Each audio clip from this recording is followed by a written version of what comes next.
Духмяная кава і даўкая гарбата. Два напоі, якія вы можете сустрэць у любой кавярні і рэстаране ці проста набыць на вуліцы. Людзі дзеляцца на тых, хто літрамі п'е каву, і тых, хто больш любіць чайныя цырымоніі. Гэтыя напоі вітаюць нас раніцай, ратуюць ад тугі ў абед і ад адзіноты вечарам. Абсалютна не разумею гэтых напояў. Але калі з капучына дастаць каву, то цудоўны напой атрымаецца. Але наліваючы раніцай чорную ці карычневую вадкасць у свае кубкі, далёка не ўсе здагадваюцца, якая пакручастая гісторыя стаіць за гэтымі напоямі. І што быў час, калі кава і гарбата на нашых землях былі ідэалагічнымі ворагамі. І ад адказу на пытанне кава ці гарбата магло залежыць вельмі шмат. Тимох, дык як правільна, чай ці гарбата? А вось пра гэта я раскажу ў самой перадачы. Паехалі.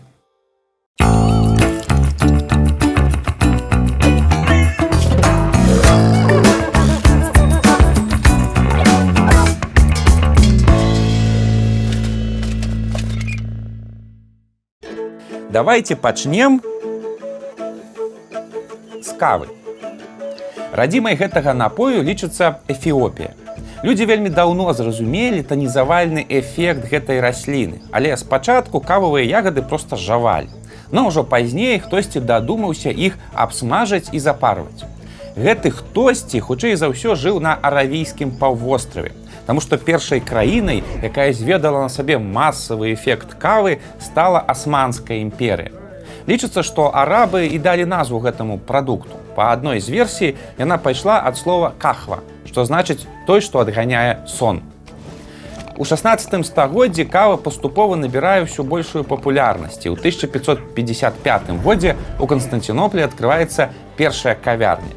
І ўжо тады выявіўся самы небяспечны эфект кавы як напоя. Што, сэрца пачало тарахцець? Ну, вядома, калі бясконца піць гэтую жыжу, то тахікардыя забяспечаная. Не, не гэта.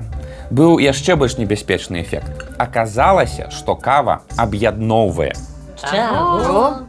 Ну, ёсць такая байка, што неяк асманскі візір перапрануўся ў простую вопратку і пайшоў па канстанцінопальскіх кавярнях, каб паслухаць, што гавораць простыя людзі пра ўладу. Ну і зразумела, што нічога добрага не пачуў, пасля чаго забараніў усе кавярні ў горадзе. Ведаеце, я так люблю прыходзіць у гэтыя кавярні. Такі рады, што адкрылі гэтую сетку «Арабакс». І кубачкі падпісваюць, то ўжо не пераблытаеш. Кава духмяная ў іх. Толькі вось надвор'е нешта сапсавалася. Ой, надвор'е зусім кепскае. Як характар у нашага султана. Вецер, дождж, град, пясок у вочы. О, фінікі пасохлі. О, такія малюсенечкі выраслі, як мазгі у нашага султана. Ну, і вы бачылі, тут на кірмашы такога лядашчага асла прадавалі. О, напаўздохлага. У яго кіла і псарыяз. Смярдзіць, божа, ой, страшны такі брыдкі, як візір нашага султана. Кава для візіра готова. Ох, як добра, што ты не візір. Ты ж не візір.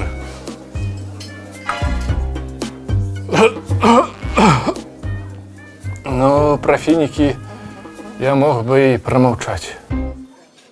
Гэтая гісторыя хутчэй за ўсё байка, але ў Асманскай імперыі ў 16 стагоддзі на самой справе некалькі разоў спрабавалі закрыць усе кавярні. І менавіта па гэтай вось прычыне. Людзі з задавальненнем збіраліся на духмяны кубачак кавы ў публічных месцах. Ну і абмяркоўвалі розныя самыя тэмы. Ну там, надвор'е, зброю, коней, гандаль, плёткі розныя, а пасля пераходзілі на палітыку. Амаль заўсёды гутарка пераходзіла на палітыку. І ясна, што ўладарам гэта не падабалася. Але, нягледзячы на некалькі спробаў закрыць кавярні, гэта не атрымалася. І ўжо ў 16 стагоддзі кава стала важным напоем для Асманскай імперыі. Людзі, напрамілы Бог, не гаварыце ў кавярнях пра палітыку. Размаўляйце пра маральныя імператывы. Такія часы. У Еўропу кава пачала патрапляць у 16 стагоддзі, але там да яе ставіліся насцярожана. У тыя часы еўрапейскія краіны актыўна ваявалі з Асманскай імперыяй, і чорны кававы напой, якія пілі ворагі, чарнявыя мусульмане, успрымаўся як нейкі д'ябальскі напой. Ну і таму лічылася, што ён небяспечны і шкодны для здароўя. Але ўжо ў 17 стагоддзі палітычная сітуацыя памянялася, і кава паступова пачала пранікаць у розныя еўрапейскія краіны. Важнай падзеяй для распаўсюду кавы ў нашым рэгіёне, хоць і крыху міфалагізаванай падзеяй, стала бітва пад Венай. У 1683 годзе асманы асадзілі горад Вену, і калі б узялі яе, то маглі б пайсці вайной далей углыб Еўропы. Такая напружаная была сітуацыя. Выратавалі гэту сітуацыю войскі Рэчы Паспалітай пад кіраўніцтвам Яна Сабескага. Яны прыйшлі і разграмілі турак. О, без наших нідзе не могуць справіцца. На самой справе удзел войскаў ВКЛ там быў мінімальны, але таксама можам запісаць на рахунак нашых продкаў. У той гісторыі выбітна праявіў сябе шляхціч з-пад Львова Юрый Францішак Кульчыцкі. Ён перапрануўся ў турэцкага купца і змог выйсці з акружанага горада, прайсці праз лагер турак і перадаць вельмі важны ліст імператару Леапольду I. Па легендзе, пасля разгрому турак у іх абозе знайшлі шмат мяхоў з кававым зернем. І хацелі выкінуць, таму што не ведалі, што з гэтым рабіць. І тады Кульчыцкі папрасіў аддаць яму ўсё гэтае зерне. І відавочна яму, як герою, з задавальненнем аддалі гэтыя непатрэбныя зярняткі. Па выніку Францішак Кульчыцкі адкрыў у Вене першую кавярню і пачаў папулярызаваць ідэю публічнага распіцця кавы, прычым з малаком, таму што жыхары Вены ўсё-такі недалюблівалі выключна чорны напой. Стажор, глядзі, як у Вене прадаць свежую каву. Наліваеш свежа змеленую запараную каву ў кубачак і прапануеш. Гер-месье, купіце ў мяне каву. Да ты што? Яна ж чорная. Гэта ж напой турак. Это ж антыхрысты, бусурмане. Як я буду піць яна чорнае пойло? Ты сам хоць хрысціянін? Вядома. Бачыш, чорную у Вене не купляюць. Але ёсць рэцэпт.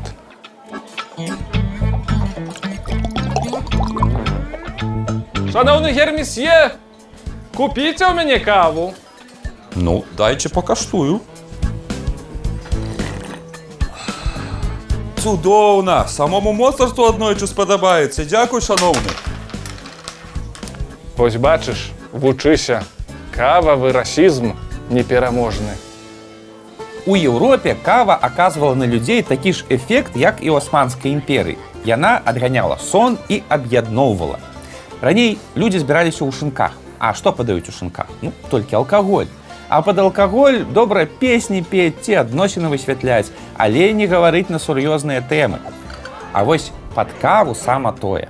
Наліў сабе духмянага напою і гаворыш пра маральныя імператывы, свабоду волі, высокае мастацтва, і часам пра палітыку. Ужо ў канцы 17 стагоддзя у Англіі было каля 3000 кавярняў. Дык чакай, у Англіі ж гарбата па-англійску. Гарбата стала сімвалам Англіі значна пазней. Першай сэрца англічанаў заваявала менавіта кава. Па выніку кавярні, як месца сустрэч і абмеркаванняў, адыгралі вялізную ролю ў фармаванні ўсёй еўрапейскай цывілізацыі. Французскае асветніцтва і ангельская прамысловая рэвалюцыя шмат у чым выраслі менавіта з гэтых месцаў. На нашых землях кава распаўсюджвалася крыху па-іншаму. Спачатку і на досыць доўгі час яна пасялілася ў прыватных дамах. Яе палюбілі магнаты.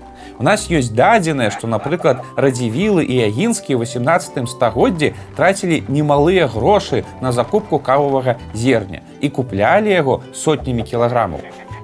Цягам 18 стагоддзя кава паступова перамяшчалася з дамоў магнатаў у дамы сярэдняй звычайнай шляхты.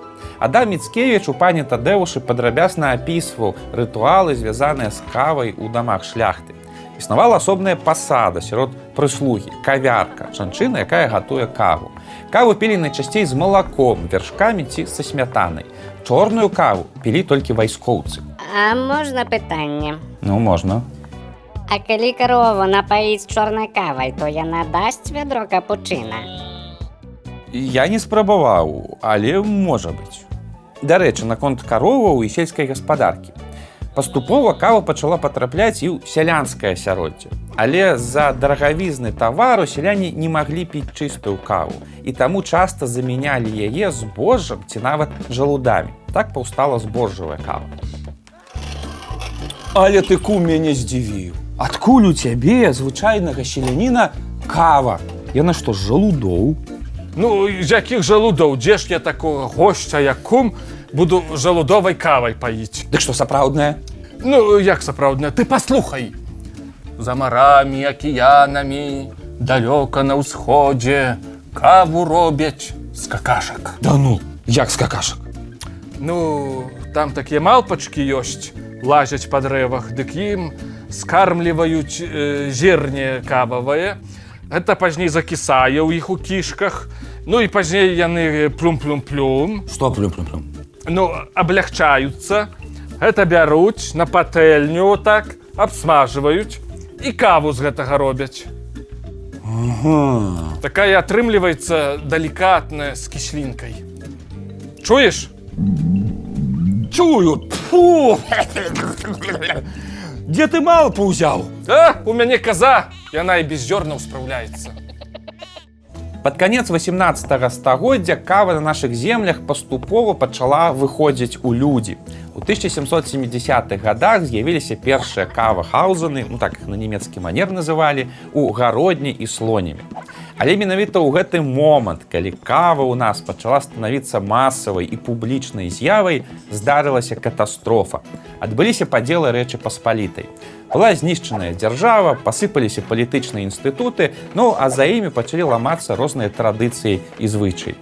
Ну а кава сустрэлася з магутным ідэалагічным супернікам з усходу, з гарбатай. Ну дык чай ці гарбата? Ой, пачакайце, я пазней пра гэта раскажу. Радзіма гарбаты – Кітай. Там расце і сама расліна, і традыцыі чайных цырымоній сфармаваліся там шмат стагоддзяў назад. У 16 стагоддзі гарбата, як і кава, паступова пранікае ў Еўропу, прычым як лек. Але ўжо ў 17 стагоддзі галандцы рассмакавалі яе як напой. Ну, а ад галандцаў гэта захапленне перанялі ў Францыі, дзе гарбату вельмі полюбіў Людовік XIV, а таксама англічане. Ну, галандцы ведаюць толк у лячэбных травах. Ведаюць. Гарбата доўгі час была забавай выключна эліт, але паступова з павелічэннем месцаў вырошчвання гэтай расліны, а таксама з паскарэннем шляхоў зносінаў, гарбата танела і пачала прыходзіць у дамы да простых людзей. У пэўны момант гарбату пачалі падаваць у кавярнях. Пры гэтым трэба адзначыць, што ў адрозненне ад кавы гарбата не стала такой папулярнай у большасці еўрапейскіх краін, апроч двух, дзе менавіта гэты напой ператварыўся ў культ. Дзве гэтыя краіны – гэта Англія і Расія. У Англіі гарбату вельмі полюбілі манархі і магутная Ост-Індская кампанія. Гэта і прывяло да таго, што на Туманных астравах гарбату п'юць кожны дзень у 5 о'клок з малаком і рознымі іншымі незвычайнымі рытуаламі. У Расіі з гарбатай пазнаёміліся наўпрост праз Кітай. У пачатку 17 стагоддзя кітайскія паслы падарылі першаму Раманаву некалькі скрыняў з гарбатай, і таму вельмі спадабалася. Цягам 18 стагоддзя ў Расіі сфармавалася цэлая чайная традыцыя. Ну, пачалі масава выпускаць самавары, чай пілі дома ўсе ад сялянаў да дварянаў, і што самае важнае, з'явіліся чайныя, публічныя месцы распіцця гэтага напоя. Ну, то бок, чай замяніў у Расіі каву. У ВКЛ жа гарбата заставалася выключна забаўкай для магнатэрый і не мела асаблівага распаўсюду сярод звычайнай шляхты. Цяпер агулам лічыцца, што першае знаёмства з гэтым напоем на нашых землях адбылося падчас крывавага патопу, калі маскавіты занялі Магілёў, ну і селі там піць свой чай. Такое сабе знаёмства. Крывавае чаяпічче. Ну, можна і так сказаць. Па выніку атрымалася так, што пасля падзелу Рэчы Паспалітай кава і гарбата не па сваёй волі на нашых землях сутыкнуліся як ідэалагічныя супернікі. Кава – сімвал адначасова тутэйшай традыцыі, ну і сімвал еўрапейскай рэвалюцыі, а гарбата – сімвал акупацыі. Больш не буду піць гарбату. Ты ж і так не піў. Яшчэ больш не буду. Кава вельмі любіў Тадэвуш Касцюшка. Ён нават прапановаў каралю Панятоўскаму адкрыць у Варшаве вялікі кававы клуб, ну, каб гаварыць пра філасофію, як у Францыі, але Панятоўскі пабаяўся рэвалюцыі. Оду каве спяваў Адам Міцкевіч. Гэты напой сустракаецца ў самых розных тутэйшых творах 19 стагоддзя. Паўстанцы 1863 года ў Менску збіраліся ў цукерні на каву на цэнтральнай плошчы для абмеркавання сваіх планаў. У той жа цукерні збіраліся Манюшка і Дунін Марцынкевіч для абмеркавання сваіх творчых планаў. Карацей, кава – гэта сустрэчы, творчасць і еўрапейскія каштоўнасці. Менавіта таму ў 19 стагоддзі пашырэнне гарбаты шляхтай часта ўспрымалася як частка экспансіі расійскай культуры і палітыкі. Зрэшты, экспансія гэта замацавалася ў стагоддзі 20, бо ў СССР каву знайсці было значна складаней, чым гарбату, і людзі часцей пілі менавіта вось гэты кітайскі напой. Карацей, усё заблыталася і перамяшалася, але, падаецца, апошнія гады пачало паціху выпраўляцца. Пасля развалу Савецкага Саюза кававыя традыцыі ў нас пачалі аднаўляцца, паўстаюць усё новыя і новыя кавярні. А вось гарбата перастала ўспрымацца як сімвал акупацыі, ну як тое было ў 19 стагоддзі. Магчыма таму, што натуральныя расійскія традыцыі чаепіцця ў нас не дужа прыжыліся, а хутчэй вырас інтарэс да аўтэнтычных старадаўніх рытуалаў кітайскага чаепіцця. Ах, што ж за водар! Пачэсныя панове шляхта, не дайма навалі з усходу заліць нам вочы гэтай гарбатай. Я сказаў, гарбатай! Выкідайце ўсе самавары на металалом! Трымаймася традыцыяў продкаў, хай каву нам заварвае сапраўдная кавярка, ды пійма яе толькі з малаком ды цукрам. Ну, ў крайнім выпадку, можа, з каньяком. Межы нашай шляхецкай, сармацкай цывілізацыі пасыпаныя кававай гушчай. Піце каву, шляхцюкі, будзеце здаровы. Блін, Цімох, скажаш ты ўрэшце, чай ці ўсё ж гарбата? А, гэта. Ох, слова «чай» паходзіць непасрэдна ад кітайскага слова і выкарыстоўваецца большасцю еўрапейскіх народаў. Слова ж «гарбата» выкарыстоўваецца толькі ў краінах былой Рэчы Паспалітай, у Польшчы, Літве і Беларусі. Такое вось дзіўнае аб'яднанне. Гэтае слово паходзіць ад лацінскага слова «herbe», ну, што значыць «трава», і сведчыць пра дзве простыя рэчы. Па-першае, пра тое, што гэтая трава прыйшла да нас найперш як лек у 17 стагоддзі, ну і другое пра тое, што ў Рэчы Паспалітай вельмі любілі лаціну. Таму цяпер некаторыя людзі кажуць, што па-беларуску правільна казаць «чай», ну так як у Кітаі аўтэнтычна, а гарбатай называць выключна зёлкавыя ўзвары на траве. Іншыя ж спасылаюцца на тутэйшую традыцыю Рэчы Паспалітай і настойваюць на слове «гарбата». І, падаецца, гэта бітва яшчэ не скончаная. Галоўнае, што скончаная бітва паміж кавай і гарбатай. Піце на здароўе любы з гэтых напояў. Галоўнае, не забывайце пра іх асноўную якасць. Яны аб'ядноўваюць людзей і натхняюць на важныя ўчынкі.